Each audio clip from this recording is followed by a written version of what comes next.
प्यारे विद्यार्थियों नमस्कार। मैं हूं प्रेमदास वशिष्ठ रेखा।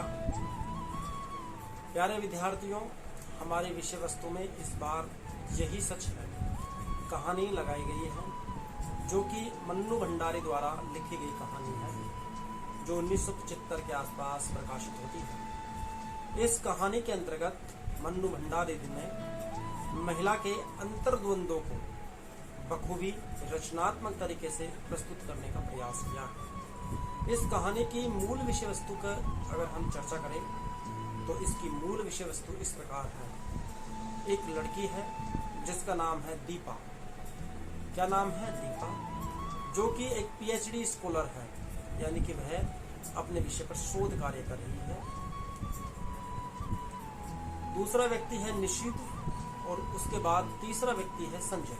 ठीक है, यानी इस कहानी में मुख्य रूप से 3 पात्र हैं, दीपा, निशीथ और संजय। दीपा पीएचडी स्कॉलर है जो कि निशीथ से प्रेम करती है। किससे प्रेम करती है? निशीथ से।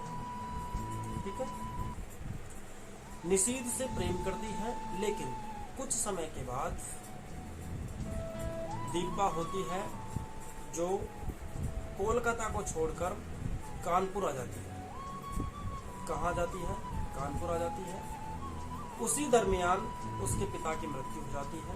दीपा के पिताजी की मृत्यु हो जाती है और दीपा जो निशीथ से प्रेम करती थी उसको वहीं पर भूलकर वह अपने पीएचडी कार्य में शोध में लग जाती है। ठीक है, वहां उसकी मुलाकात, यानी कि कानपुर में उसकी मुलाकात संजय नाम के व्यक्ति से होती है। किससे होती है? संजय नाम के व्यक्ति से होती है। संजय दीपा से प्रेम करने लग जाता है। इस प्रकार दीपा पहले निशीथ से प्रेम करती है और उसके बाद किससे प्रेम करती है? संजय से प्रेम करती है। लेकिन दीपा होती है उसके कुछ समय के बाद एक इंटरव्यू होता है और वह इंटरव्यू कहाँ होता है? कोलकाता में। कहाँ पर होता है? कोलकाता में।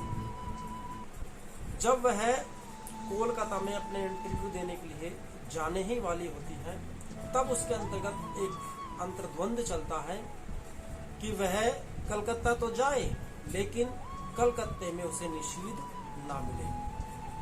उसका मन कहता है कि वह कलकत्ता जाए, लेकिन उसको निशीथ न मिले, लेकिन उसके अंतर भावना यह भी कहती है कि वह मिले, यानी कि निशीथ उसको मिले। इस प्रकार एक मन उसका कहता है कि वह उसको नहीं मिले और दूसरा उसका मन कहता है कि वह उसे मिले। ठीक है, इस प्रकार इस अंतर्द्वंद को लेकर वह चली जाती है कलकत्ता। जब वह हावड़ा स्टेशन पर पहुंचती है तो उसको अपनी एक सहेली मिलती है, ईरा। उसका नाम क्या है? ईरा है।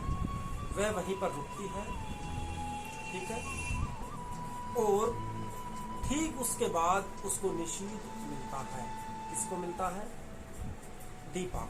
ठीक है, दीपा को निशीथ मिलता है और दीपा उसको अपनी जो क्रियाएं होती हैं कि वह किस उद्देश्य से यहाँ पर आई है, वे सब विषय वस्तु उसको बताती है। ठीक है, किसको बताती है? निशीथ को बताती है। निशीथ जो उससे प्रेम करता था, यानी भूतकाल का उसका बॉयफ्रेंड था, किसका? दीपा का।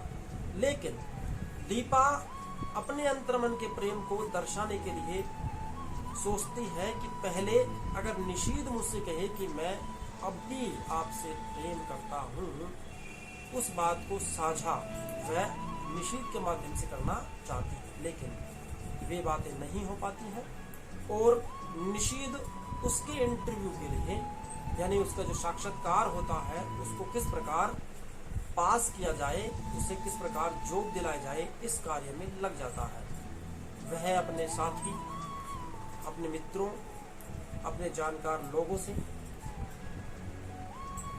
दीपा के इंटरव्यू के विषय पर चर्चा करता है और उसे उत्तीर्ण करने के लिए प्रयासरत रहता है और निशीथ उस कार्य में प्रवीण भी हो जाता है, यानी कि सक्षम भी हो जाता है, उस कार्य को करने में निपुण हो जाता है, यानी कि वह कार्य सफलतापूर्वक कर लेता है।